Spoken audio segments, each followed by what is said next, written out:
more? It's there's no musicians other than the drummers. It's just purely huge drums, men and women beating these massive drums. I tried playing it for myself for a few years and it's like very nearly broken me.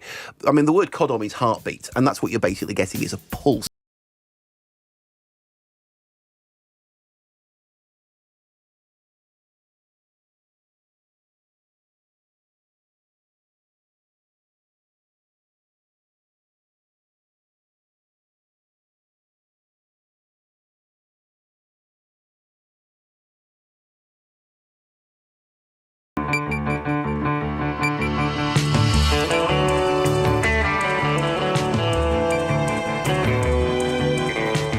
Whakarongo mai koe ki te reo irirangi o Aotearoa. This is Checkpoint on RNZ National. I'm Lisa Owen. E Haereaki nei, a crack team assembles to sort out Waikato DHB's cyber woes.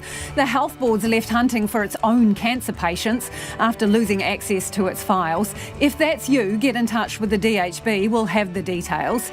Is caring for your severely disabled adult child 24/7 work? And if it is, who's your boss? The employment court ruling that could have a massive ripple effect.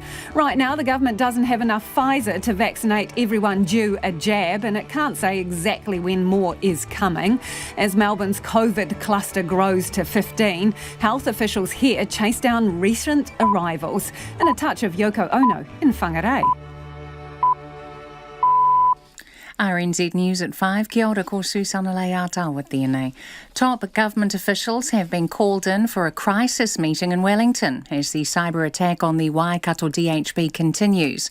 The Health Minister Andrew Little says the crisis response to the ransomware attack has been stepped up, with the Officials Committee for Domestic and External Security Coordination meeting now. The committee convened after a cyber attack on the NZX last year and after the Christchurch terror attack. Mr Little says the Ministry of Health is also increasing its resourcing of the dedicated response team. The head of cancer care at the Waikato DHB says the cyber attack left the department in utter darkness. Details of about 70 oncology patients who were on treatment at the time of the attack have been identified. About 100 patients waiting to start treatment have also been identified, but the details of about 20 others haven't been retrieved.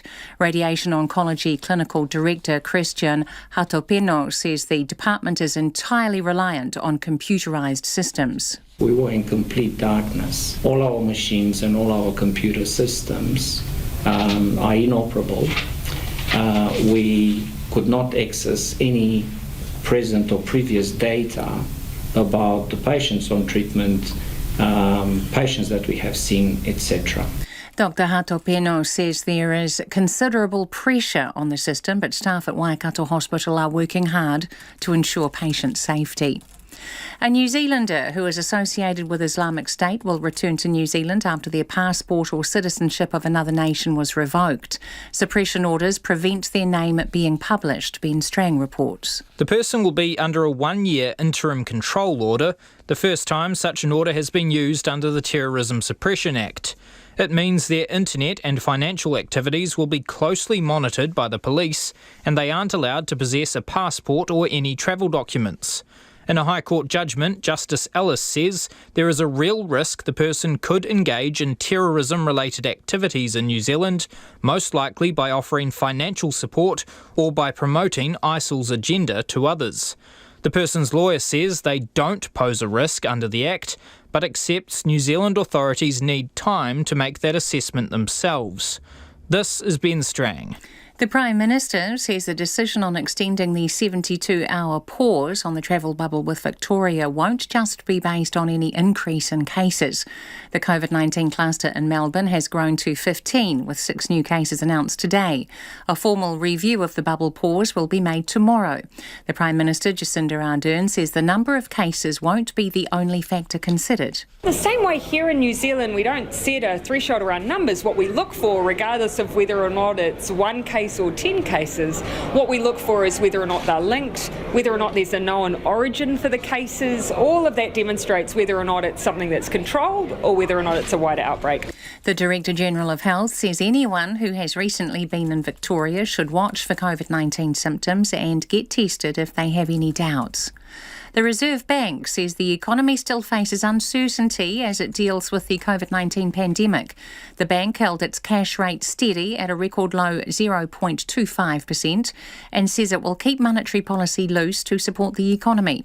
Its governor, Adrian Orr, says while the economy has picked up after the soft period at the end of last year, the uncertainty means it still needs further stimulus. Tourism-related business activity in New Zealand continues to be affected strongly by the absence of international investors. The recent opening of international trans-Tasman travel is expected to only partially offset the loss of export service revenues. The Reserve Bank has also signalled that it expects to start lifting the OCR from the middle of next year. It's 5:04. The Rugby Players Association will finally get the chance to present its proposal for a public share float to New Zealand Rugby at a meeting in Wellington tomorrow.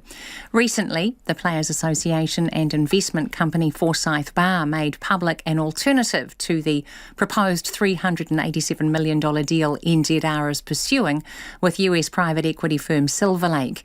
Sports editor Stephen Hewson reports. New Zealand Rugby wants to sell a 12.5% stake in its commercial rights to Silver Lake, but the Forsyth Barr proposal values NZR's commercial assets as up to 23% higher and says selling a 5% stake in a share float could raise up to $190 million.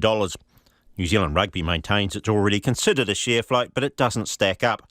RNZ understands Forsyth Barr's Managing Director Neil Pavwa-Smith and Players Association head Rob Nichol will attend the meeting with NZR management, but Chair Brent Impey, who has championed the Silver Lake deal, won't be there. The meeting won't end the standoff, but does indicate a thawing in relations between the two parties who've been at loggerheads for the past month. This is Stephen Hewson. All Blacks flanker Ari Savea will return to rugby this week. Savea has been named on the Hurricanes bench for Friday night's Super Rugby Trans-Tasman match against the Western Force in Napier. He's missed the past 6 weeks with a knee injury. The playoffs start early for the Wellington Phoenix in football's A-League. The Phoenix need to beat the Western Sydney Wanderers tonight to keep alive their hopes of playing in the finals. That's the news. Melbourne travel halted. We all have to do what we have to do. A bit worried, especially considering I've been out over the weekend. We're here since 7:30. So how long in hours? Yeah, 2 hours. 1 year since George Floyd's murder. The George Floyd moment was a catalysing moment, an energising moment, a moment of anger and outrage. And Australians take to New Zealand's ski fields. After that bubble opened up, we saw the Australian bookings skyrocket. For our town, this is huge. Slide into your day with Morning Report, weekdays from 6 on RNZ National. Now the short forecast from Met Service to midnight tomorrow. Northland, Great Barrier Island and Coromandel Peninsula. Cloudy periods and a few showers, clearing to become fine tomorrow. Western areas from Auckland to Wellington, also Bay of Plenty, Central High Country and Wairirapa. Fine apart from a few cloudy areas. Gisborne and Hawke's Bay mostly cloudy with occasional showers, clearing Hawke's Bay tomorrow afternoon. For Nelson, Buller and Westland, fine tonight. Cloud increasing from tomorrow afternoon. Drizzle developing in Westland.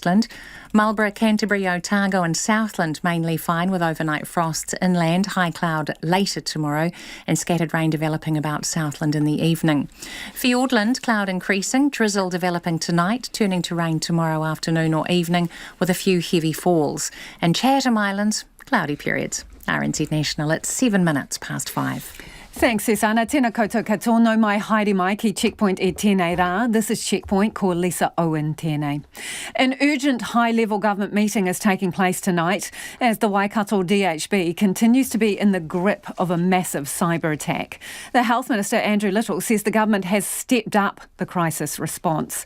A group called the Officials Committee for Domestic and External Security Coordination has been convened. On the hospital floor, the key focus is on cancer patients receiving radiation treatment. High-tech equipment has been rendered useless by the cyber attack, and the DHB fears that could compromise their condition. Some patients requiring radiation treatment are being sent to Tauranga and Wellington, accompanied by clinical staff from Waikato to help ensure continuity of their treatment. The option of sending any patients to Australia is seen as a last resort, but can't be ruled out. Andrew McRae has the latest. The cyber attack on Waikato DHB has been felt most keenly in cancer treatment. Clinical Director of Radiation Oncology, Christian Hipkins, says they're 100% reliant on computer technology. When the crash happened a week ago, they were in darkness. They couldn't access any data on patients. He says patients already receiving treatment have been identified and are being sent to the other centres. But new patients due for their first appointment can't all be identified at this stage. We have approximately 100 that we are confident that we have identified, and they will be our next wave of priority to relocate them to other centres so they can start their treatment. These were not people that started, but they would have been in the pipeline after they have seen us. Dr. Hipkins says it's a slow process identifying these patients, but he's confident they will. We're going through papers and we find a paper we think it could be. Then we check with the clinician, do you remember that 3 weeks ago you might have seen this person? Then we try, so they sound primitive in the computer era, but we look at them and then there are some checks. He says it's not an ideal situation for patients. But it can go from very small compromise to some medium one and to some potentially a very high one. Dr. Hipkins says interruption in treatment can compromise the outcome. Any patient with cancer could die. Now, could they die because of this? I think it's speculative. He's working on the premise it may be another month before systems are back up and running. The medical director of the Cancer Society, Chris Jackson, says patients who are being transferred to other parts of the country for treatment are feeling stressed. And the impacts on patients are considerable, being moved away from their home base. Fortunately, the chemo treatments have proceeded, but the uncertainty will be very stressful for patients and their families at this time. The ability to communicate directly with patients also is going to be impacted by the cyber attack, and so I think people have noted that they haven't had as much information as they would like, but it is very difficult in this environment. Since the attack, 3 patients have been transferred to Auckland DHB for urgent care, and 15 clinically prioritised patients have been seen in private hospitals in Tauranga and Wellington. Dr. Jackson says this is necessary, but there's not a lot of spare capacity in the public sector. The other centres around New Zealand are working extra to help support these patients, because we all know this is just so important that people have the treatment they need, and that happens in a timely manner. So the sector is pulling together, but there's not a huge amount of slack in the system. Dr. Jackson says the Cancer Society is working hard to support the patients and their families with accommodation and travel in areas where they need to go.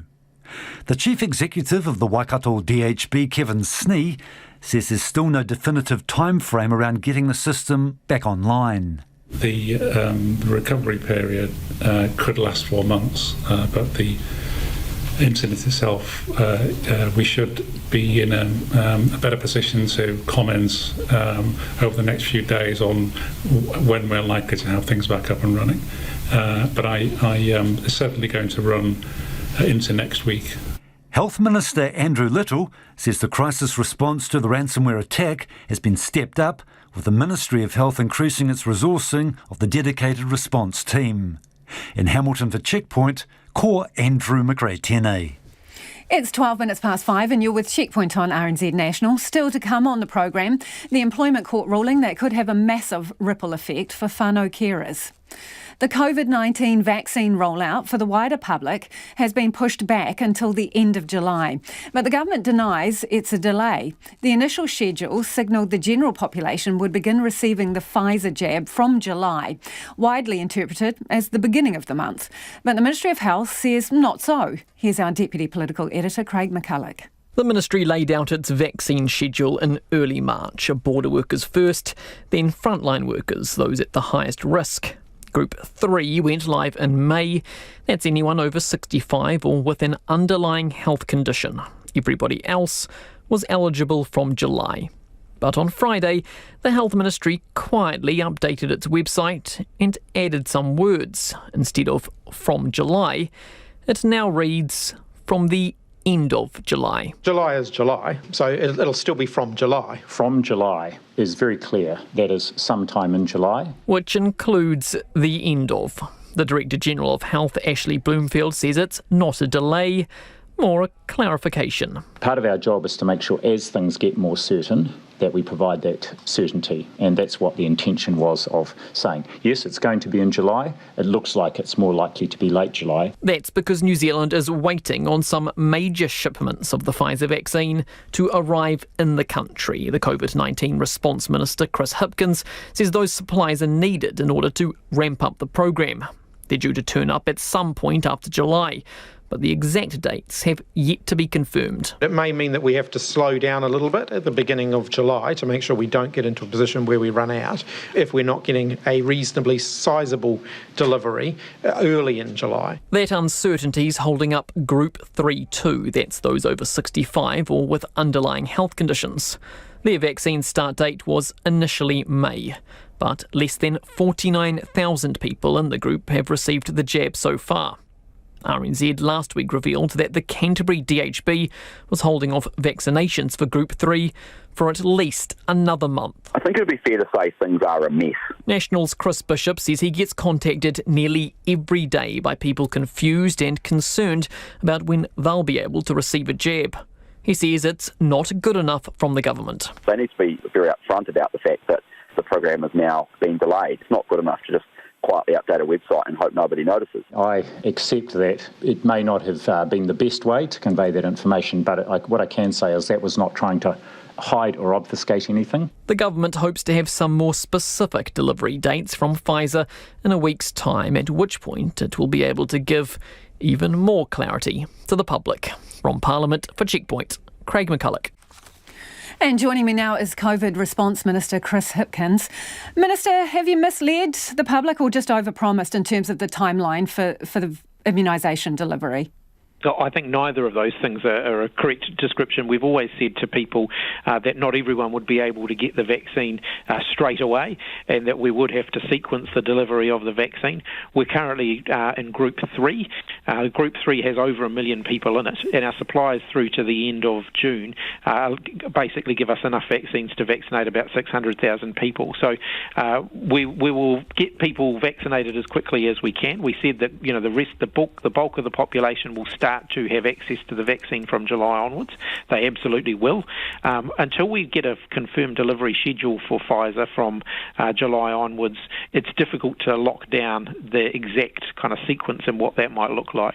OK, there's a lot in that, Minister, so a quick stock take. How many doses of Pfizer have you got left in the country? In terms of the stockpile, I probably shouldn't call it that, but we've got about 300,000 sitting in the freezer at the going to ration those, Minister? Well, we're currently delivering more on a lot more on a weekly basis than we're receiving. So we've been delivering around 80 to 90,000 vaccines a week. To give you an example, I think the next delivery early next week is only about 40,000, and so we are starting to erode that down. We expect that by early July, that stockpile, if you like, will have gone, and then really it's a question of getting confirmation from Pfizer, which we hope that we'll get in the next week or so, of what we will get in terms of deliveries in July, what quantities and when. OK, so are you rationing those? That was my question. Are you making a decision to give people just a first dose and not follow up with the second, or are you going to ration them? No, we're continuing to roll out the vaccine as we have always said. We still want people to get their second dose in the 3-week time frame that's available. Were we to have an outbreak or something like that, we may reconsider that. That's what countries who have been dealing with an outbreak have done. They've given people their first dose and told them to wait longer for their second dose. We're not in a position where we need to do that at the moment, but were there to be an outbreak, then obviously we have the ability to reconsider that. Why don't you have a delivery schedule from July? No one, my understanding is that no one who's awaiting deliveries from Pfizer in July has been given a confirmed delivery schedule from them. But why not? Why don't we have one? Well, Pfizer are basically doing a global allocation across all of the people who have purchased vaccines from them. But I thought we were at the front of the queue, Minister, and that we had an advanced purchase agreement. So what actual privileges does that afford us? We have no guarantees. We made the decision, I think we've been through this before, we made the decision back in January to increase our order of the Pfizer vaccine and to not proceed with our orders of AstraZeneca, Novavax and Janssen happen for this year, just to stick with the one vaccine. And when we did that, we ordered more Pfizer vaccines, and they indicated at the time that they would commit contractually to giving us the extra vaccines we ordered in the third quarter. So that's July, August and September. They're still indicating that they're going to do that, but we don't know the week-by-week breakdown of exactly how many are going to be arriving each week. And that's the critical piece of information we need to be able to tell people exactly, sort of in more detail, what the rollout from July onwards is going to look like. So when you say you and every other country is leaning on Pfizer, what are you doing to lean on Pfizer? Well, look, we're keeping very open communication channels with them, but ultimately, they've indicated that they're doing a global allocation. They're under a lot of pressure to deliver. And, what does that mean? Sorry, Minister, when you say that they're doing a global allocation, does it mean that they're carving up the pie and New Zealand, might only get a small sliver or might be at the bottom of the heap? No, I think what they're going to do is indicate of those contractual, of the sales that they have through that period, that July, August, September period, they'll be giving an indication of the delivery schedules to all of those who are awaiting deliveries during that time. Now, they may only give us July and then they might give us August a bit later, but they'll give us an indication of what we can expect. Where is our vaccine specifically coming from? Belgium is where our vaccines up to now have been manufactured. And it's your understanding that our next shipments will come from there? That's where all of our shipments so far have been coming from, yes. And to date, have you had any indication from Pfizer that there is a supply issue or a potential for delay?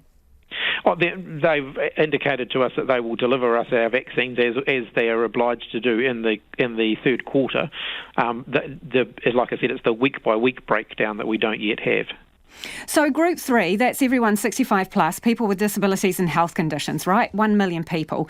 You said today we simply won't have enough vaccines by the end of June to do all of Group 3. So when we start Group 4, we will still have the bulk of Group 3 to do. Those were your words. Why even start Group 4 when you haven't finished Group 3? Why not get Group 3 tidied up? They're the most vulnerable. That's the sort of detail that we will set out once we've got a confirmed delivery schedule. That's Pfizer. Rationing then, isn't it, Minister? You're considering rationing. Well, no, it's I call it sequencing, Lisa, and that's what the framework that we set out back in right at the beginning of the year is designed to do. We simply can't deliver, vaccines to all 5 million New Zealanders all at the same time. There is going to be a capacity issue as well as a supply issue. The health system will need to stagger the administration of the vaccine because it's going to be a huge undertaking. So you're potentially getting to a bottleneck, right? If your big stockpile comes a little later than you anticipated, which is kind of what you're suggesting, it could come as late as September, then you have the draw on resources as well as having to have people wait for the vaccine to arrive. Well, how can you possibly meet the December deadline? I think what we've heard from Pfizer is that they still envisage that the deliveries will be spread through the third quarter. They just can't give us at this point, until next week probably, a detailed week-by-week breakdown of what that spread of deliveries is going to look like.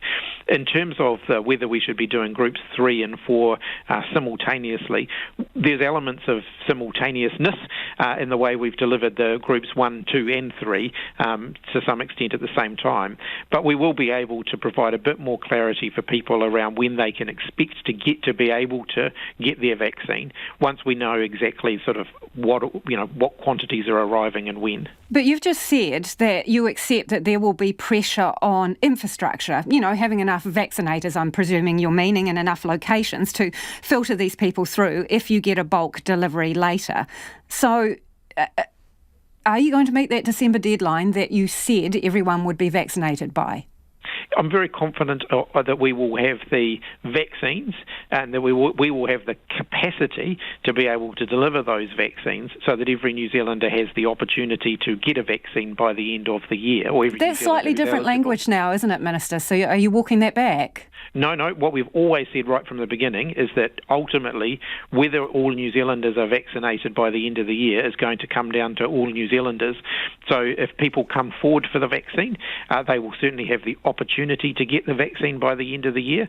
But ultimately we need people to come forward and get the vaccine. So you're relying on Pfizer. Actually, we're all in the hands of Pfizer and their timetable for delivery. Don't know the exact dates, don't know the exact quantity. The Auditor-General told you very clearly to have a backup plan. Have you got one? There are alternative vaccines, so we still have our advanced purchase agreements with the other vaccines. None of them approved here in New Zealand at this point. MedSafe are continuing the approval process for those vaccines, so should something go wrong with Pfizer and we find that we couldn't access it, then we would be able to use those other vaccines. When do you expect a decision on an alternative vaccine then? The advice I've had is that it'll be within the next month. Okay, and if there is a problem with the Pfizer vaccine, which vaccine will you switch to? Well, look, again, those other vaccines are going through the MedSafe approval process, and so I don't want to preempt that, but it would be one of the other vaccines that would have been through an approval process. But they'll have a lead-in time, won't they, Minister? So what's the lead-in time if we have to switch horses? Well, again, and partly that will depend on delivery schedules from those alternatives. But that's Plan B, and obviously at the moment we're still completely focused on Plan A. And I have heard nothing from Pfizer and from the people who have been negotiating with Pfizer to suggest that that would give me concern that they're not going to be delivering and the vaccines that we've purchased from them. Thanks for your time this evening. That is COVID Response Minister Chris Hipkins. Homai o whakaaro, what do you think about the vaccine timeline? Have you had one dose? Are you waiting on a second? Or are you in Group 3 and still waiting to hear when you're going to get your first dose? You can text us on 2101, tweet us at Checkpoint RNZ or email checkpoint@rnz.co.nz. A New Zealander who is associated with Islamic State will return to New Zealand after their passport or citizenship of another nation was revoked. In a High Court judgment released this afternoon, Justice Ellis said the person poses a real risk of engaging in terrorism-related activities on their return to New Zealand. As such, they'll be closely monitored under a one-year interim control order, which was sought by the Police Commissioner, Andrew Costa. It's the first time such an order has been granted under the Terrorism Suppression Act. With more on this story, we're joined by our reporter, Ben Strang, in the Wellington studio. Ben, what are you able to tell us about this person? We don't know a great deal about this person. Justice Ellis has imposed strict suppression orders around this person, so we can't report the person's name. We don't know their address or occupation, and that includes any identifying particulars about the person. Throughout the court file, this person is simply referred to as R. What we do know is the person is over 18 years old. They're currently detained in a country. They travelled to that country unlawfully from another country. We don't know, though, the details of those countries. Those are suppressed. They're not allowed to stay in that country, however. They're also not allowed to enter any other country, so repatriation to New Zealand is the only option for that person. The reason for that, according to the court documents, is because their passport or citizenship of another nation has been revoked. The name of that nation, again, has been suppressed, but they have been deemed a security risk by that country due to their terrorism-related activities. And now, as far as the repatriation to New Zealand, the court documents say that the time frame for that is not certain yet due to COVID-related and other issues. So, Ben, what sort of conditions did the Crown want for this person's return to New Zealand? Basically, the police wanted an element of control over this person should they return to New Zealand, given their history with Islamic State. They sought and were granted an interim control order, as you mentioned, under the Terrorism Suppression Act, which is the first one that's been granted in New Zealand. And under one of these orders, you basically restrict a person's human rights, which is why it's such a big deal. They're only given out in extreme circumstances, cases where people have links to terrorism, which is why it ticked this box in this case, hence we're seeing it for the first time. And so why was it deemed necessary to go to these lengths? There's a fairly long list. They're stuck in New Zealand for one, which isn't a big deal given the global climate, I guess. But they have to hand in their passport, any passports or travel documents. They have to hand in. They're not allowed to be in possession of any of those, any passports or travel docs of any kind. They can't communicate with anyone with any terrorism links. They can't read or watch or interact with any terrorism-related documents. Their internet access is restricted. Their social media access is restricted and monitored. The police will be monitoring their financial activity. They will be there'll be alcohol and drug assessments, rehab services. The list goes on, and those restrictions will be in place for around 12 months. Thanks for that, Ben. That's our reporter Ben Strang joining us from our Wellington studio. Health officials are asking more than 10,000 people who have arrived here from Melbourne to check whether they've been at COVID-19 hotspots in the city. It's as Victoria's COVID cluster grows to 15, with 6 new cases today. The travel bubble with the state was paused for 72 hours last night, but with the MCG, nightclubs, restaurants and shops among a growing list of exposure sites, vigilance among recent arrivals here is being urged. Rachel Graham reports. The bubble might be paused, but that doesn't stop the risk COVID's already crossed the border. Director General of Health Ashley Bloomfield says given the time between the first case in Melbourne on May 11 and the most recent cases, people may have been exposed in Australia before travelling to New Zealand. He's asked anyone who's been in the Whittlesea area in North Melbourne to have a COVID-19 test 5 days after they were last there, and to stay in their accommodation until a negative test is returned. There have been over 10,000 emails sent out to people who have travelled back from Melbourne or travelled to New Zealand from Melbourne in the last 2 weeks.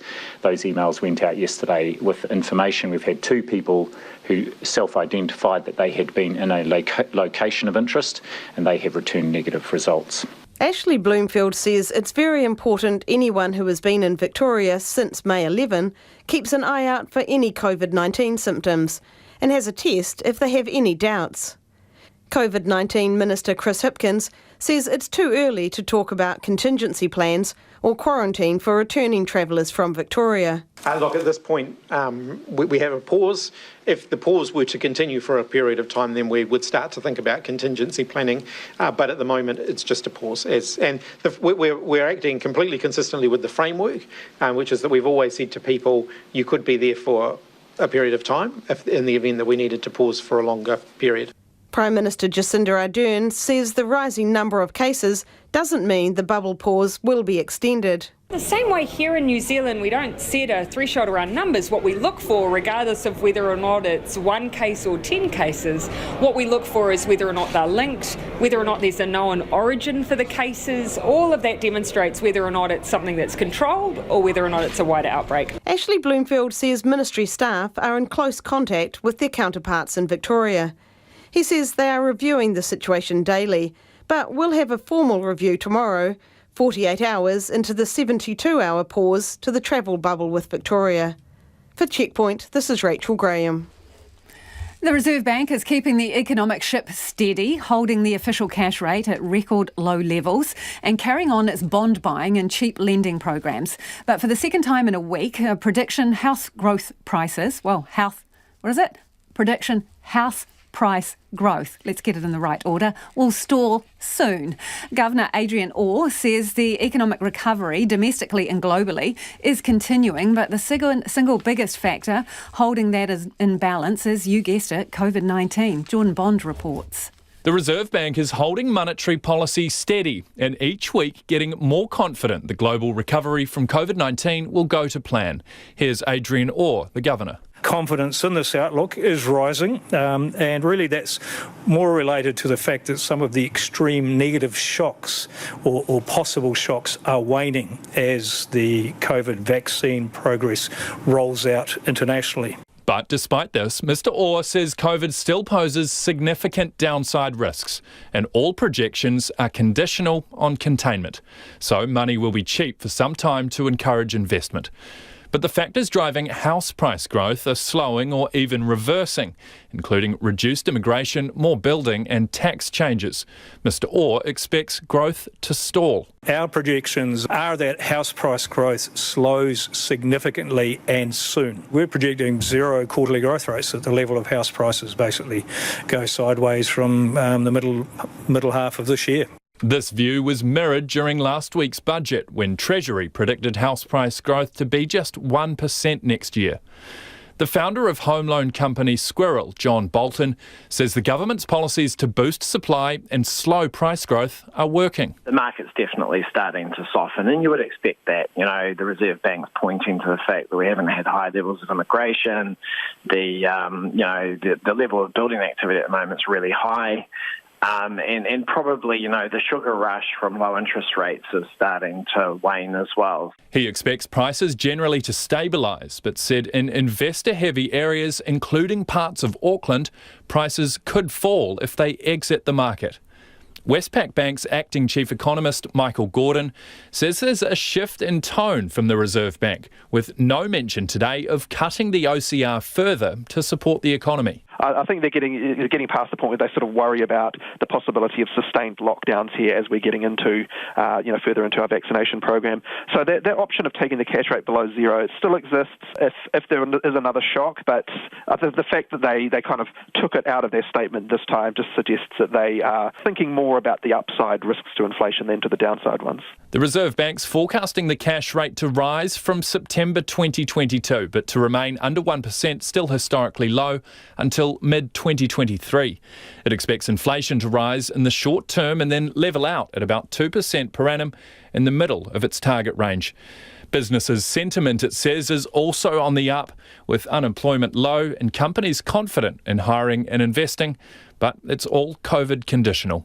Mō te hōtaka o te ahiahi nei, ko Jordan Bond. Aho.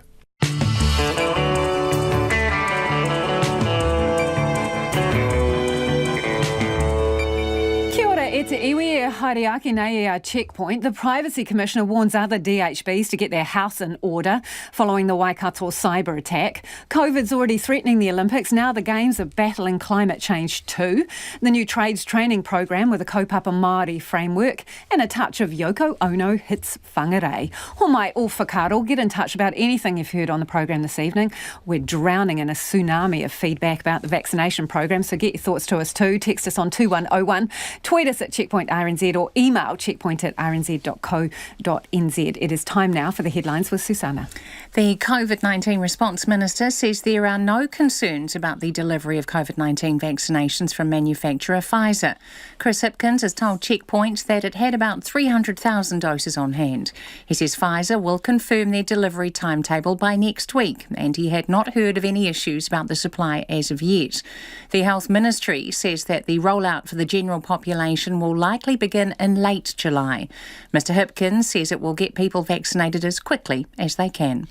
The Prime Minister says a decision on whether or not to extend a ban on the travel bubble with Victoria will depend on more than just the number of infections. The cluster in Melbourne has grown to 15, while authorities are adding more locations of concern. But Prime Minister Jacinda Ardern says the review tomorrow will also take into account factors like a known origin, links between cases and whether the outbreak is under control. The government has called a crisis meeting to discuss the ongoing cyber attack on the Waikato DHB. The attack has badly affected cancer treatment, with patients transferred to other hospitals around the country.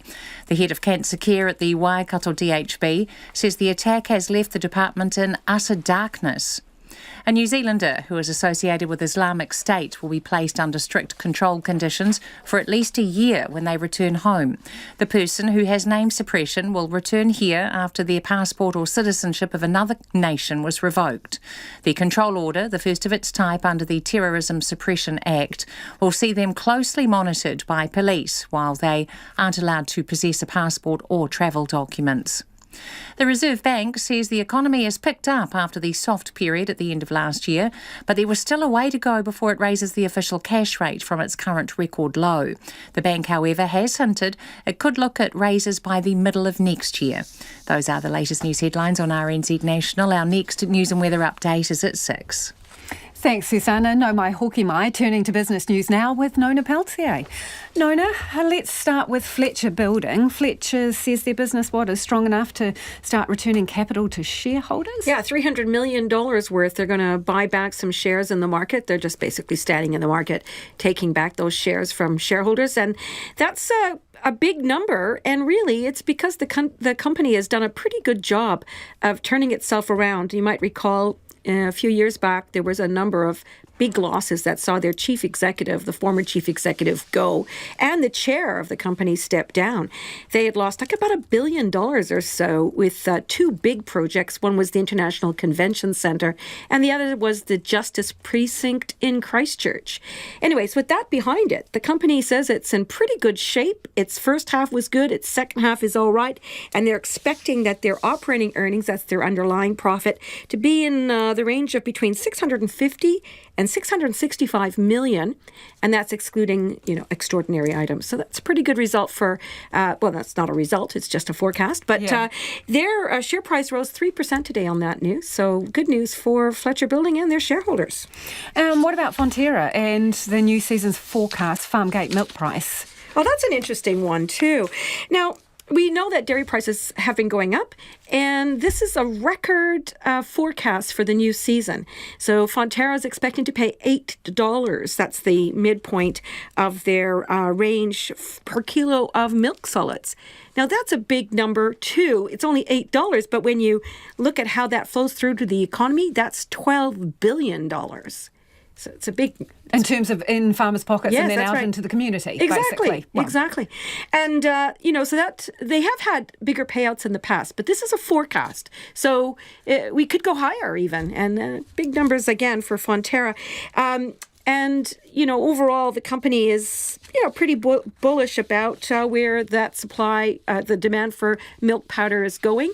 And so, I guess that's a good forecast for the markets.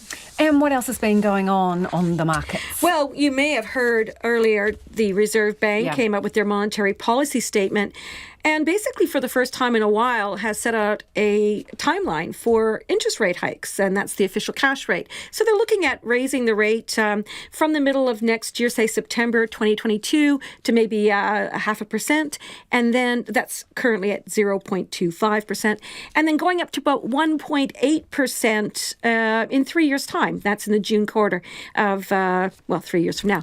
And the thing is, the Reserve Bank governor says, well, it depends, of course, on all of our economic forecasts coming true. Okay, fair enough. But still, that was enough to make the market think that interest rates are going to go up at some point. And that drove our dollar up quite a lot. So yesterday, we were about 72 cents US. Today, we're at 73.1. That's a whole 1 cent increase, or about 1%, at 93.8 Australian and 51.6 British pence. Now, I just wanted to quickly say that our own top 50 index, that's the NZX, we were down most of the day. But just at the end, we perked up.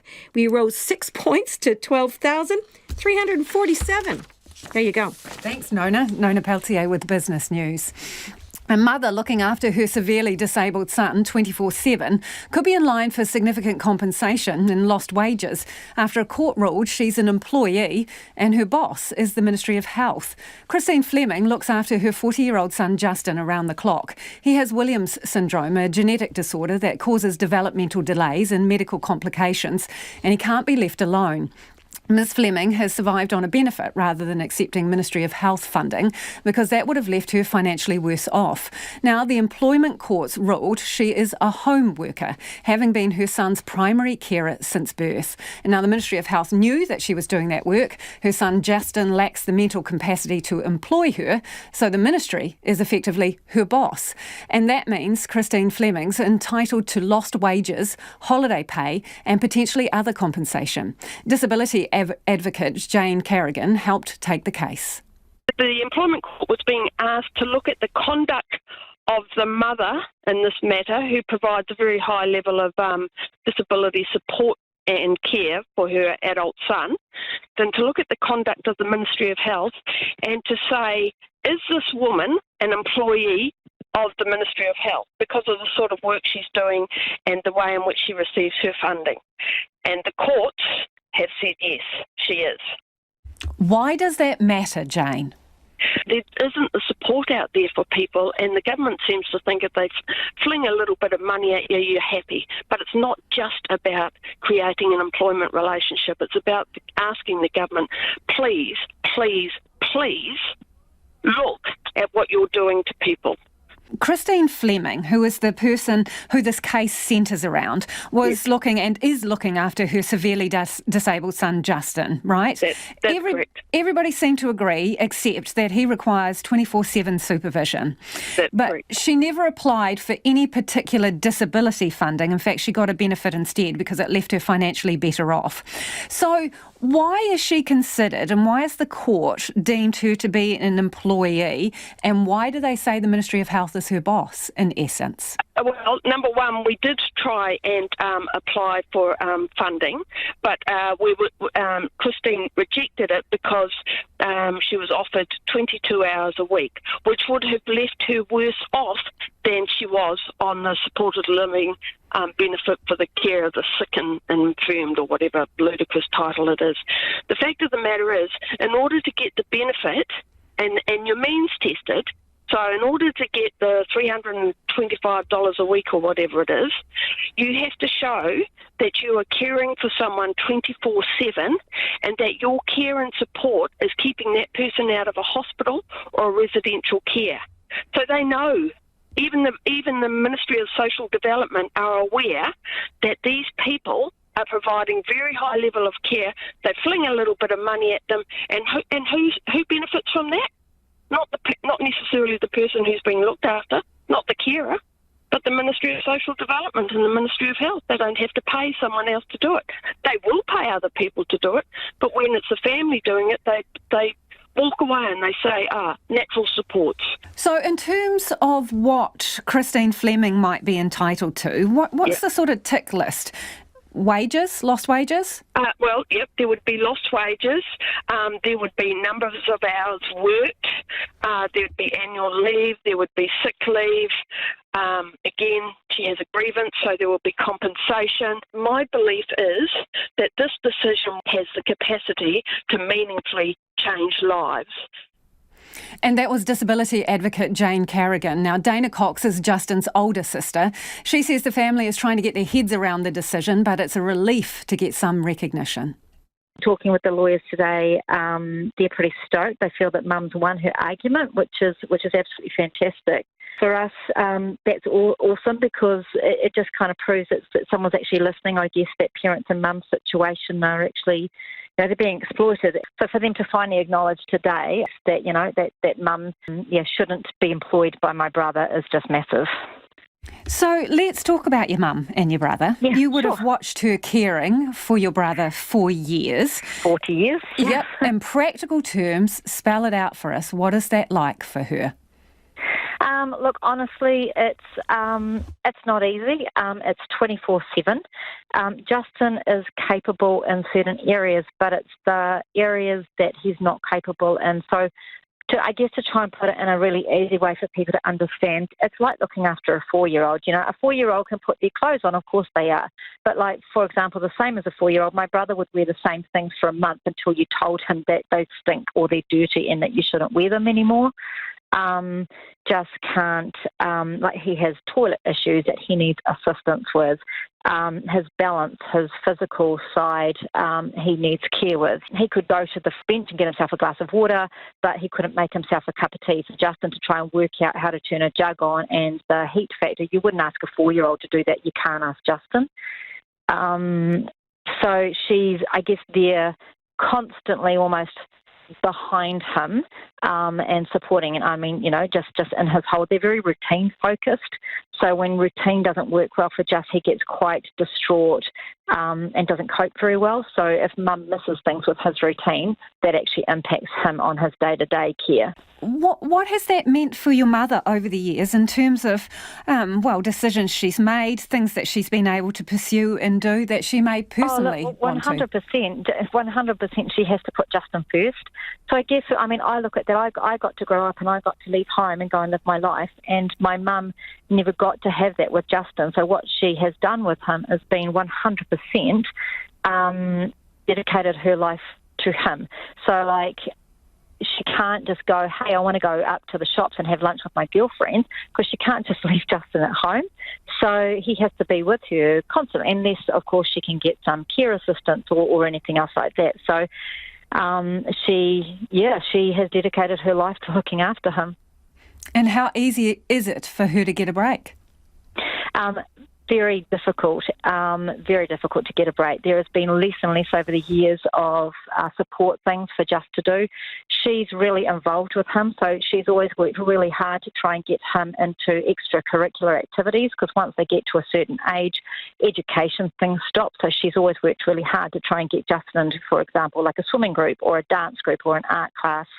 And then little by little, all of those have been eroded away and fallen away for various different reasons. And then she managed to get a little bit of respite care in a retirement village, which again, you've got a 35-year-old young man, and his social situation gets to be with people who are in their 70s and 80s. It just doesn't equate.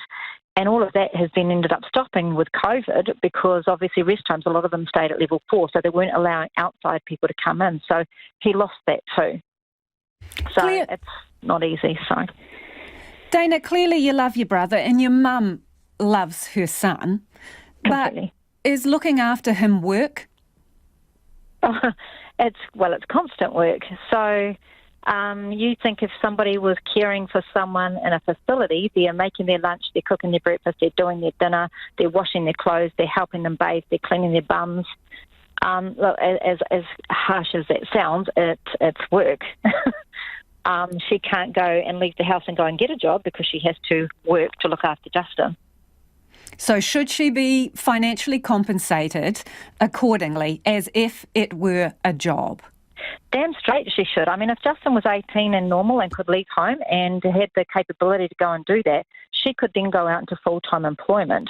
But he can't, and therefore her choice, I guess, is she could go and put him into full-time care. But, they're going to pay a lot of money for Justin to go into full-time care so she can go and get a job. It's actually cheaper for them to basically allow her to stay home and look after him and pay her a pittance of the price.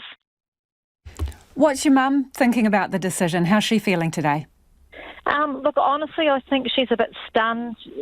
Like both of us, she's not sure what it actually means yet. It is really complex. There's a lot of, a lot to look into from here. She's pretty thrilled, just even, I guess, in the acknowledgement that they have said that Justin shouldn't be her employer, which is fantastic. I mean, that's the biggest thing here.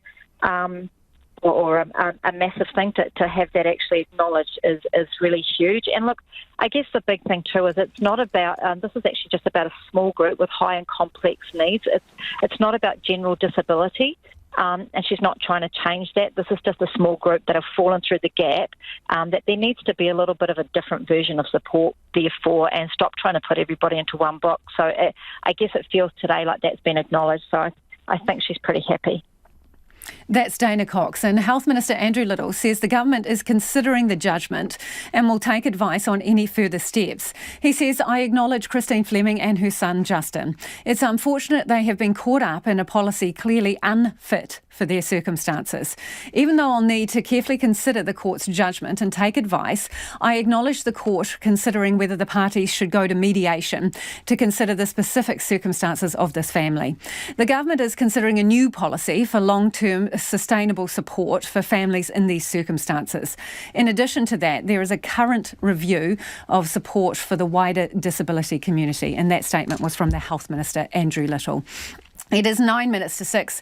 I'm Lisa Owen, and you're with Checkpoint on RNZ National. He moriaki e ngā pitapita kōrero. After the news at 6 tonight, the Privacy Commissioner tells DHBs to get their IT systems sorted. Now, a lot of you have been in touch about our earlier interview with Chris Hipkins, COVID Response Minister, and the vaccine program.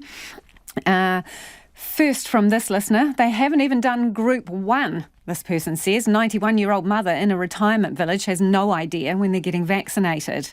Another, I'm 74 in Wellington. My GP practice and local pharmacies know absolutely nothing about vaccination timing. And the COVID website has only weasel words. When will I get vaccinated? Bruce has got in touch to say, I get tired of all the obfuscation and backpedalling by the government on the vaccine rollout. The lack of a clear program is just unacceptable. Sequencing is just another word for rationing, says Bruce. Others are a bit more relaxed about the timing of the rollout. This person, Gregor from Christchurch, says, I'm 72, so group 3, but I realise that there will be delays. We're safe in New Zealand while we wait. Paul says, I'm in group 4. And to be honest, I'm not in a rush to be vaccinated. I think the government's response has been exemplary. And Janet, most of us are desperate for the vaccine, but it's not surprising that globally we are not a top priority. We should be thankful we're in line for any, while other countries have an outbreak, says Janet. Thanks for your feedback. Do keep it coming. Question marks already remain over the delayed Tokyo Olympics as Japan battles a COVID outbreak. But now there are fears high levels of heat and humidity caused by climate change could pose a significant health threat to athletes at the Games. It's according to a new study backed by leading athletes and scientists compiled by the British Association of Sustainability in Sport. The BBC's Alex Capstick has the details. The report, entitled Rings of Fire, shows mean average temperatures in Tokyo over the last century have risen around 3 times faster than the world's average. In recent years, the mercury has frequently gone above 35 Celsius, with humidity levels well in excess of 70%. In 2018, a brutal heatwave was responsible for more than 1,000 deaths. The study reveals the dangers these hostile conditions pose to athletes in terms of their health and performance, especially for those competing in outdoor endurance events like triathlon and the marathon. Professor Mike Tipton from Portsmouth University is a world expert on how the human body responds to extreme heat. Almost definitely we'll see impaired performances. There is definitely a chance of increased chances of things like heat exhaustion, and I hope we won't see heat stroke. But one of the problems you have with elite athletes is, whereas you or I might feel, well, I'm too hot, I'm going to stop, they don't, to the point where they'll collapse. And the likelihood of that happening is much higher in the kind of conditions we're talking about in Tokyo. The report makes a series of recommendations to mitigate the risks. The marathon and race walking events have already been moved to cooler Sapporo in the north of the country, while start times have been scheduled for earlier or later in the day. Other ideas include rehydration and clothing innovations, the introduction of extended breaks and providing more shaded areas for athletes at competition venues. Rower Melissa Wilson has represented Team GB. She's witnessed at first hand what can happen in the sweltering heat. It's always painful. It's particularly so when it's kind of burning your throat just to breathe. You cross the line, and the really alarming bit is when lots of athletes flop backwards after the race or flop forwards, and you're exhausted, really exhausted by that point. But it's when you're kind of watching to see whether they rise up again, and it's those sorts of moments where the roses don't come back up, and you see the medical vessel going over, and yeah. The big worry is that exposing athletes to such extreme environments is becoming more and more common as the impact of climate change grows. Before COVID, dealing with Tokyo's stifling conditions had been the major concern for Olympic organisers and competitors.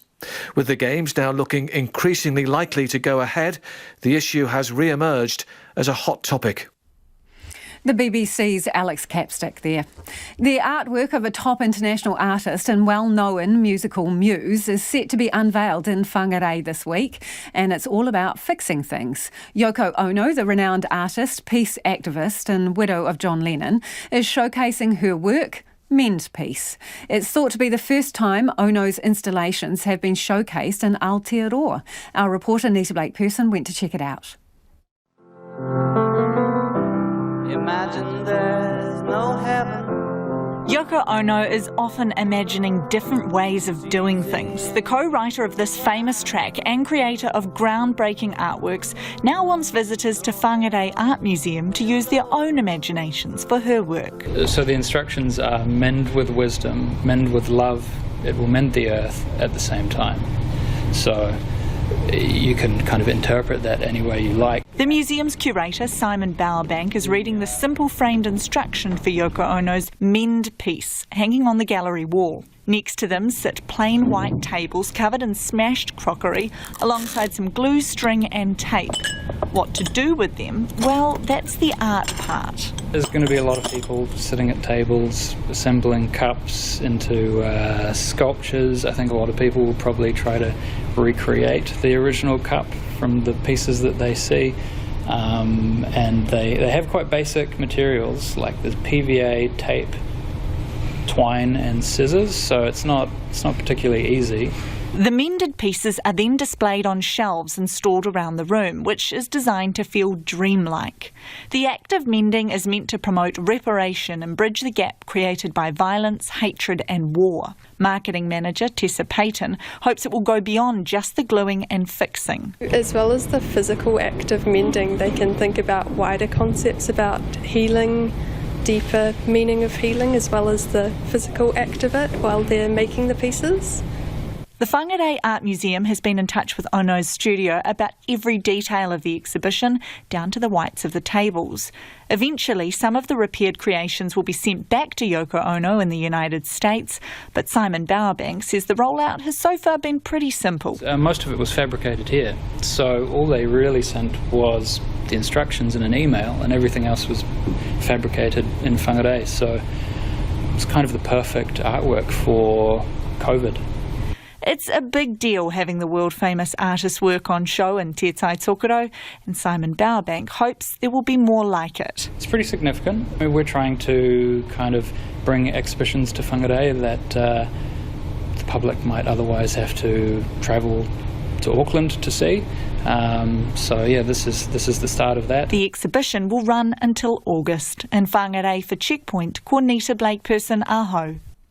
So much feedback from you all about the vaccination, COVID vaccine rollout. Chris Hipkins today saying they don't have enough to get through Group 3, and they'll be starting Group 4 before they finish Group 3. No delivery schedule from Pfizer from July onwards, so they're waiting to see what will happen.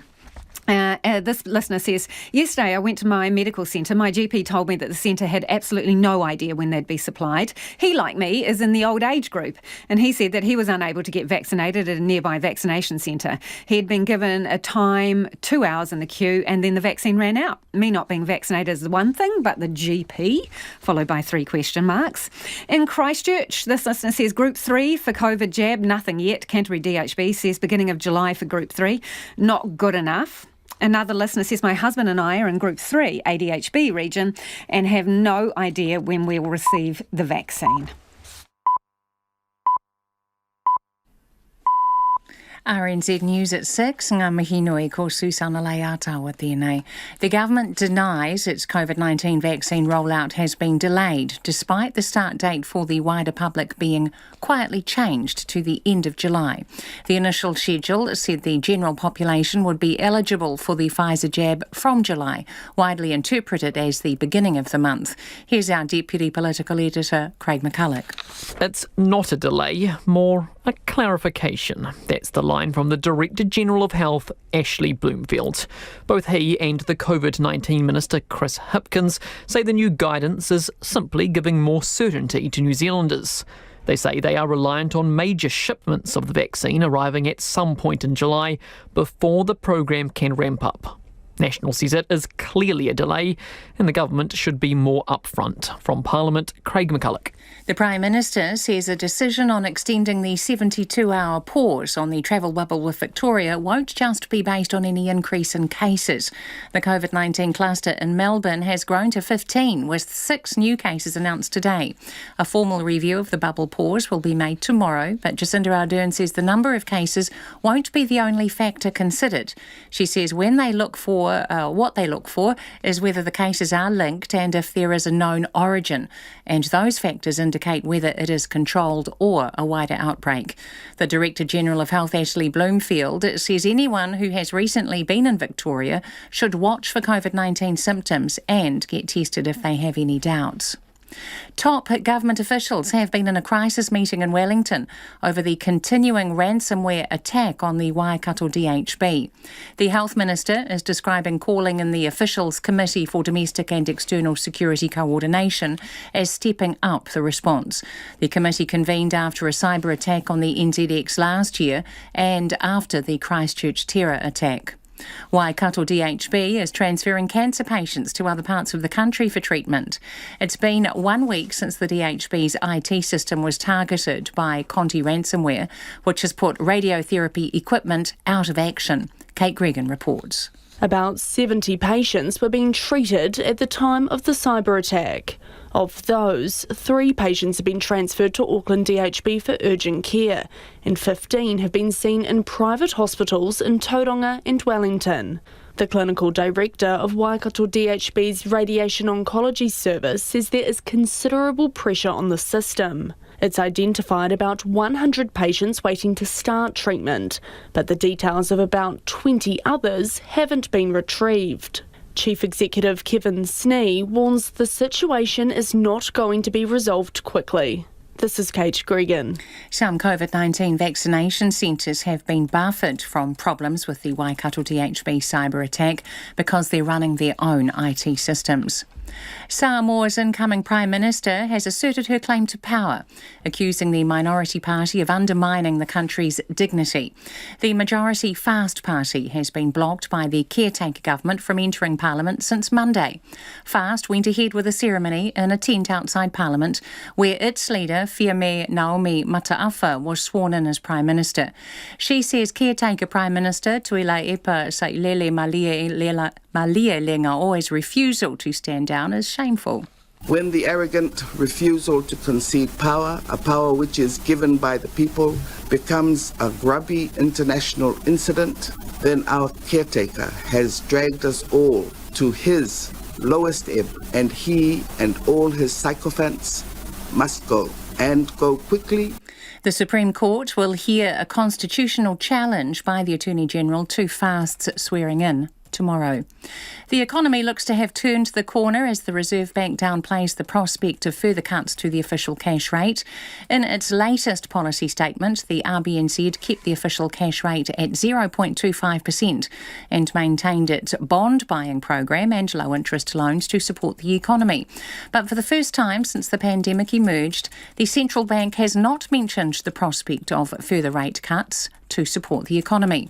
Westpac acting chief economist Michael Gordon says the omission suggests the economy has avoided the worst effects of the pandemic. It's still an option in their toolkit to take the OCR below zero if it were needed. I think they've moved away from the point where they see that as a plausible outcome. There's, I guess, less concern about the downside risks that might result from a resurgence of COVID. Westpac acting chief economist Michael Gordon. It's 5 minutes past 6. The Highlanders are prepared to travel to Sydney this weekend to ensure their Super Rugby game against the Melbourne Rebels can go ahead. The two sides are due to play in Queenstown on Sunday, but with the travel bubble between Victoria and New Zealand on hold, that's in doubt. Highlanders Chief Executive Roger Clark says the Rebels are in Sydney and will fly directly to Queenstown on Saturday, but if that can't happen, the Highlanders will head to Sydney. Anton Down-Jenkins will be the lone New Zealand diver at the Tokyo Olympics, and the 21-year-old is using his new platform to inspire those in the LGBTQ+ community. He is the first New Zealand male diver in nearly 40 years to go to the Olympics. The 3-metre springboard diver says he's been inspired by the likes of Australian Olympic champion Matthew Mitcham and British world champion Tom Daley. Going to the Olympics does ultimately give me a bit of a platform. It may not be huge, but it doesn't make sense in my mind not to use it. Doesn't matter how big my audience is. If someone's seeing it and is gaining something valuable from it, then yeah, that makes it absolutely worthwhile. Israel Folau's hopes of returning to rugby league at amateur club at Southport have been dashed, with Queensland authorities refusing his registration due to a contract issue. Queensland Rugby League says Folau hasn't provided confirmation of his release from a contract with French side Catalan Dragons. That's the news. Take the pulse of the day's news every weeknight at 10. Face masks are back on in indoor spaces. It's really more of a psychological blow than anything else at this early stage. Live with local, national and international stories as they happen. People who come to court need to be able to feel like they are a proper participant, that they can engage in what's happening and it's not just happening to them. Up to date if you're up late. Lately with Karen Hay every weeknight from 10 on RNZ National. Now the short forecast from Met Service to midnight tomorrow. Northland, Great Barrier Island and Coromandel Peninsula. Cloudy periods, a few showers clearing to become fine tomorrow. Western areas from Auckland to Wellington, also Bay of Plenty, Central High Country and Wairarapa. Fine weather apart from a few cloudy areas. Gisborne and Hawke's Bay mostly cloudy with occasional showers clearing Hawke's Bay tomorrow afternoon. For Nelson, Buller and Westland, fine tonight, cloud increasing from tomorrow afternoon. Drizzle developing in Westland. Marlborough, Canterbury, Otago and Southland mainly fine. Overnight frosts inland. High cloud later tomorrow and scattered rain developing about Southland in the evening. Fiordland, cloud increasing. Drizzle developing tonight, turning to rain tomorrow afternoon or evening with a few heavy falls. And Chatham Islands, cloudy periods. RNZ National, it's coming up to 8 minutes past 6. Thanks, Susanna. No mai hoki mai. This is Checkpoint, ko Lisa Owen tēnei. DHBs are being told to address any IT weaknesses or face possible prosecution. An urgent and high-level meeting has been happening tonight in the wake of the Waikato DHB attack, which is still unresolved, disrupting the care for patients and operations at several hospitals around the country. It's also left the details of thousands of patients and staff vulnerable. The Privacy Commissioner, John Edwards, joins me now. Good evening, Commissioner. Can you start by telling me what your expectations are around the Waikato DHB now that it appears some private information is in hands that it shouldn't be? Yes, the material that we've seen that was forwarded to us from media shows quite clearly patient details which reached the threshold for notification of those individuals. Now, at this stage, I should emphasise, we've only seen a handful. There may be more, and as the DHB identifies people who have been included in touch with those people and let Sorry, them know. Commissioner, we just lost you very briefly because of the phone line. So you're saying that there appears to be information with named individuals. So whose responsibility is it to contact them? So the DHB has an obligation to notify those individuals and to offer them assistance and tell them what they can do to try and restore their position. At this stage, there's no question of liability. We haven't investigated, but it is really important that those individuals whose information may be in circulation are told of that so that they can take steps to protect themselves. And as far as you know, is the Waikato DHB doing that? They are very, very busy, obviously, with this crisis at the moment. We've given them advice about their obligations when we saw this information. In fact, when we got in touch with them, they hadn't even seen the emails that had been released to news media, so they've received that from us. So they are not yet aware of how widely, how many patient details may be compromised as a result of this breach. But as they learn of them, I think the obligation to let people know arises. Okay, I understand that they're under immense pressure, but at the same time, this is time critical, isn't it? If you want to take steps to preserve your privacy and, well, avoid further repercussions, like financial scams and all the rest of it, you need to know your info's out there. So, are they ringing people or not, as far as you know? Well, we haven't had a report back, but our expectation is that they should be. We know that they're standing up support to do outcalling, but I don't know whether they've been in touch with the individuals identified in the records we've seen today yet. And in terms of further spread of that information, what is the DHB's responsibility in terms of keeping track of that? Well, it's very difficult. I mean, they do have a responsibility to try and mitigate any harm from the breach, but until they know what information has been taken from the system and where it's stored, it is very difficult to do that sort of tracking. I would expect they've asked for assistance and support from CERT and cybersecurity experts and others within and outside government, and that they would be scanning the dark web and looking for any information dumps or potential hosts of material that's been exfiltrated from their systems. So it's up to them or agents operating on their behalf to keep monitoring potential host sites?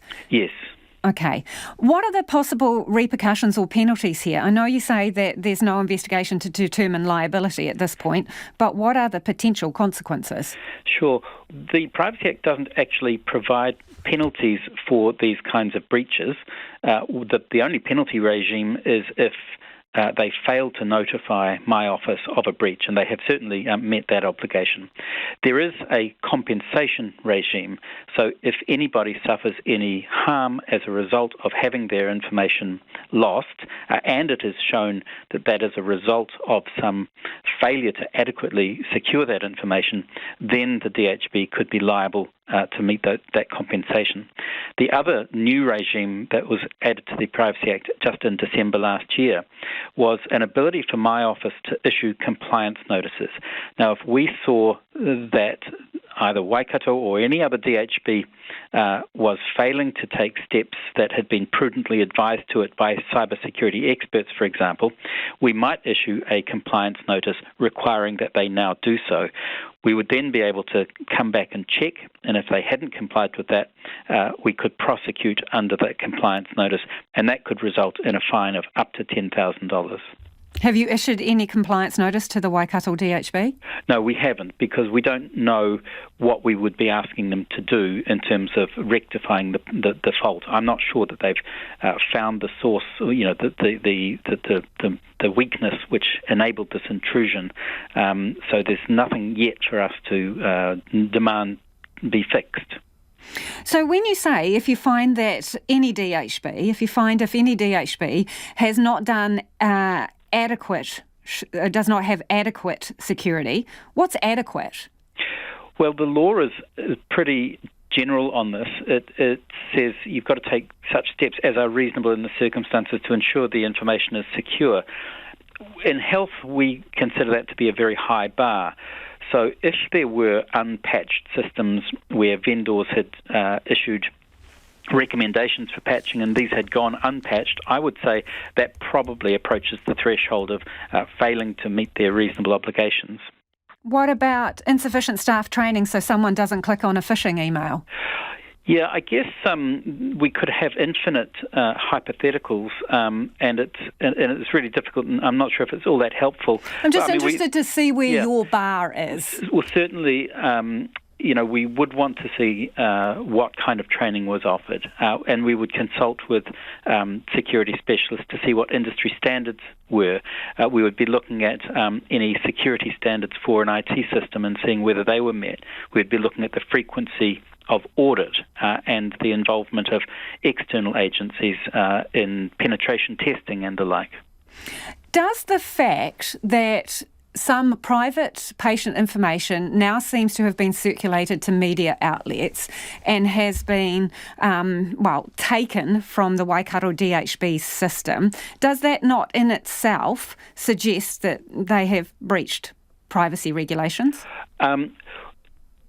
It doesn't necessarily mean that the DHB has not met its obligations, because you can take reasonable security steps and an extraordinarily complex attack that no reasonable security system could have avoided, or there could be just one human error, despite all the steps that were taken, that defeats those security steps. So it is really something that requires a case-by-case investigation to determine whether there is, in fact, a breach of the Privacy Act and liability in that way.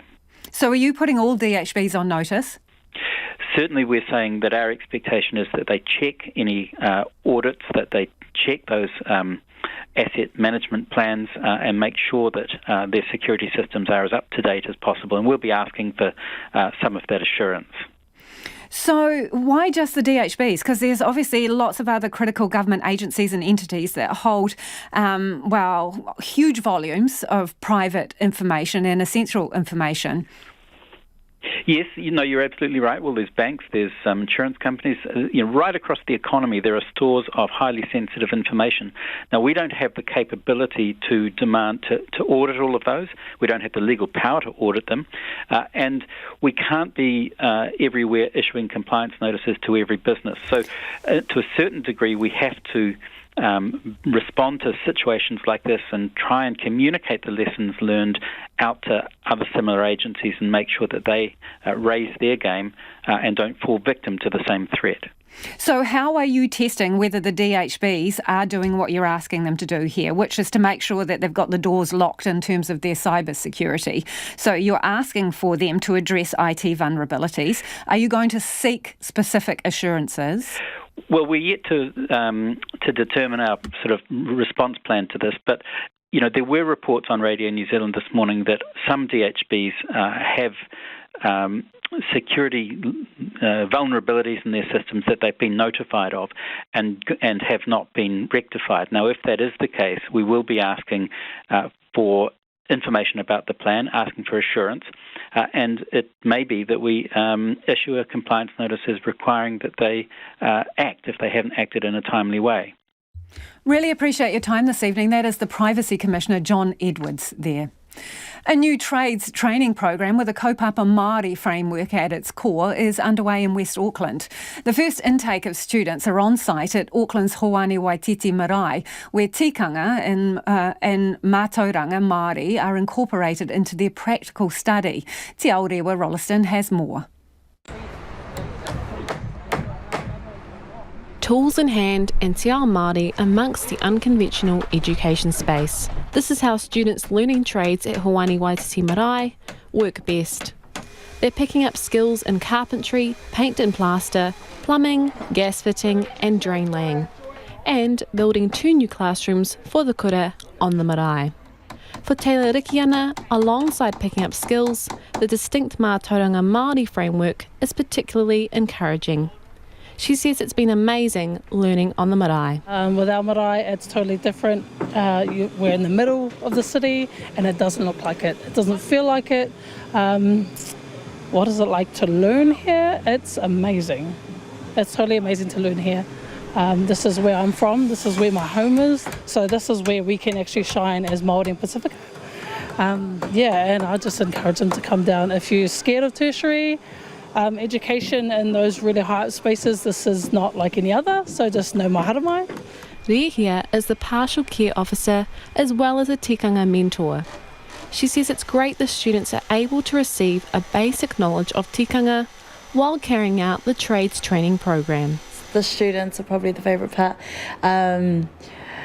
There's a lot of humour at this campus, so they really keep the life up here. So it makes the tikanga sessions fun and the learning environment fun, so that it's not so dozing off in class kind of buzz. So the students really help me out with that, and I learn a lot from them as well. Campus manager Vaul says the collaboration between the marae and NZMA has been worthwhile.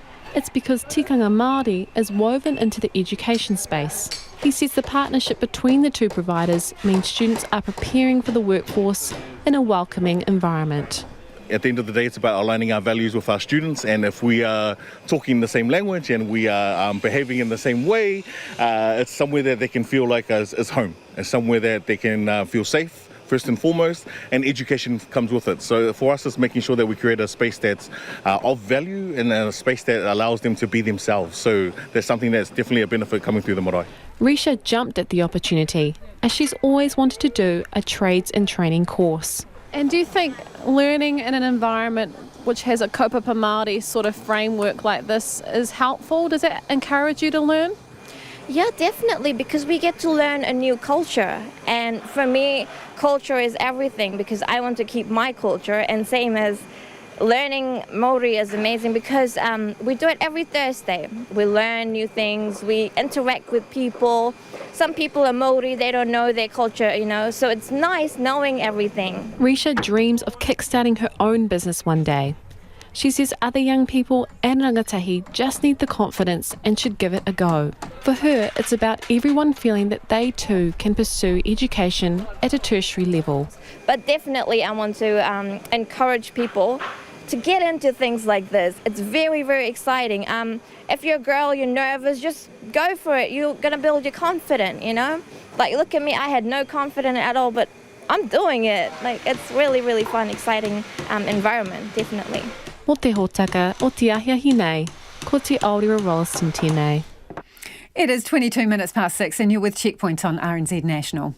In the last few minutes, South Australian authorities say a Melbourne man likely contracted COVID-19 in hotel quarantine in Adelaide through aerosol transmission between adjacent rooms. The ABC is reporting a South Australian health report into the transmission found it was highly likely caused by the close timing of doors opening and closing between adjacent rooms. The Melbourne man tested negative to COVID-19 while in hotel quarantine and flew back to Melbourne, where he tested positive 6 days later. Meanwhile, Melbourne is a city on edge as the COVID cluster there continues to grow. There are now 15 cases linked to the cluster, and authorities say the next 24 hours will be critical in determining whether more restrictions are needed. Health experts are particularly concerned with the cluster because it's the first time the Indian variant has made inroads in the community. The variant is considered much more infectious than previous outbreaks, and it comes as much of the population still remains unvaccinated against COVID-19, as the ABC's Catherine Gregory reports. If there's one good thing to come out of this latest COVID cluster in Melbourne, it's this. And 15,858 people got vaccinated.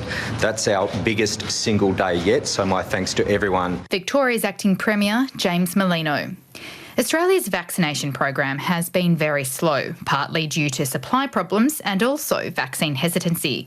And nurses at vaccine hubs in Melbourne say the centres have been virtually empty. That is, until the past couple of days. Now, the number of people turning up for the jab has effectively doubled in some places. Martin Foley is Victoria's Health Minister. Strong sign that people have got the message that if you are eligible to be vaccinated, please come forward and get vaccinated. If you are eligible, call the coronavirus hotline and book a time. Or just walk up to one of the sites that allow the walk-ups. Almost 3.7 million Australians have been vaccinated, but there's still a long way to go until the majority of the population is inoculated, which is what health experts say is the only way to stop the virus spread.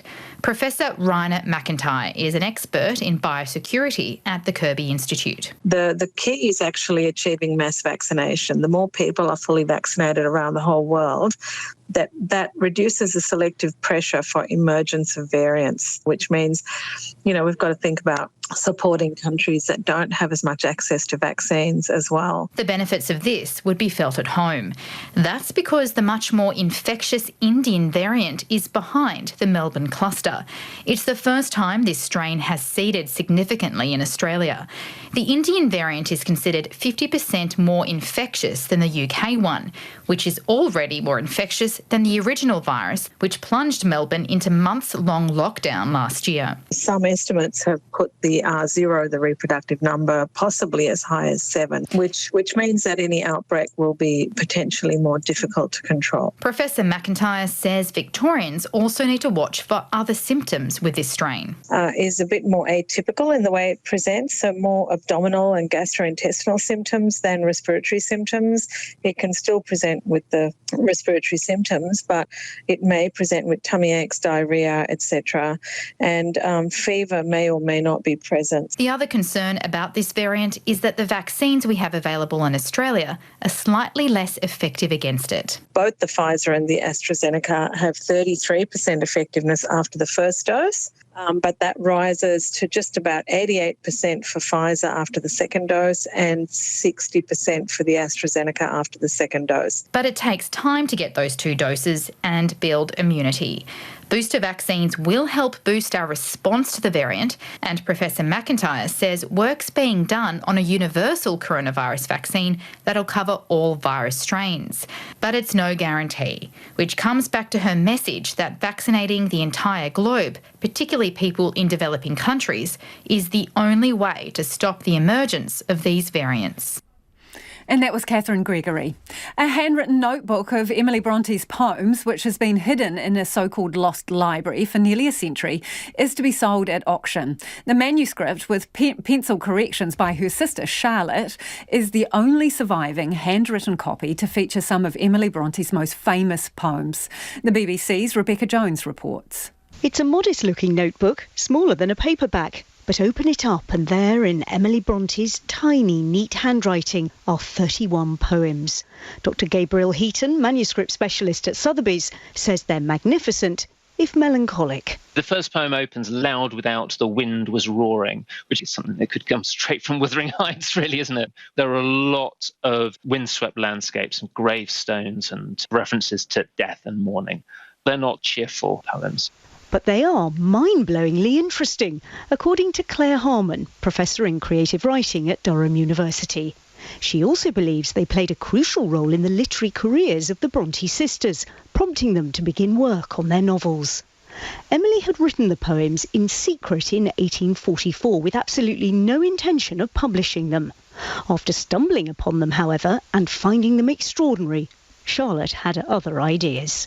Emily had been keeping this incredible talent quiet, and Charlotte broke into that secrecy, and it's Charlotte's reading of this very private manuscript that led to the sisters publishing their poems together the next year anonymously. They did become published, and thereby hangs a tale. I mean, we really probably wouldn't have the novels in print if this little book of poems hadn't been read by Charlotte Bronte. The notebook is part of a private library of more than 500 manuscripts, letters and first editions assembled by two Victorian industrialists.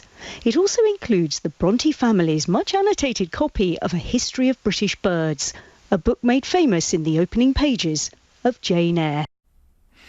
And that report was from where? The BBC? Let's listen to some of your feedback now, and there is a lot of it on the vaccine issue.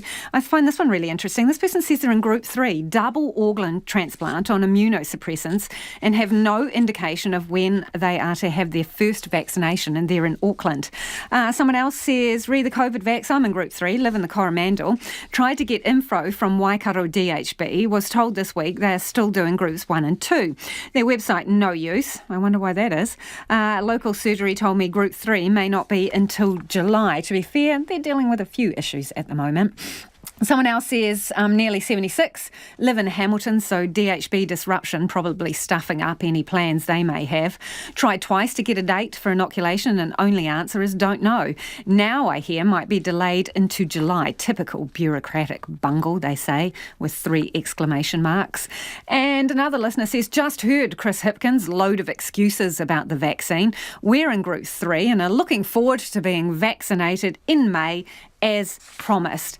On a positive note, this person says, thumbs up to Golden Bay. Their vaccination rollout is fantastic. That's from Liz. Another person says, my partner and I had our second vaccine today. That's in Counties Manukau. Very efficient and friendly operation, says Margaret. And another person says, people need to get over themselves about the COVID-19 vaccine rollout. For goodness sake, many countries are in serious problems and have few vaccination options. Back tomorrow. RNZ News headlines at 6:30. The government says there is no delay in the COVID vaccination rollout, with the program still likely to be ramped up in July. The Prime Minister says a decision whether to lift the paused travel bubble with Victoria will be based on a number of factors.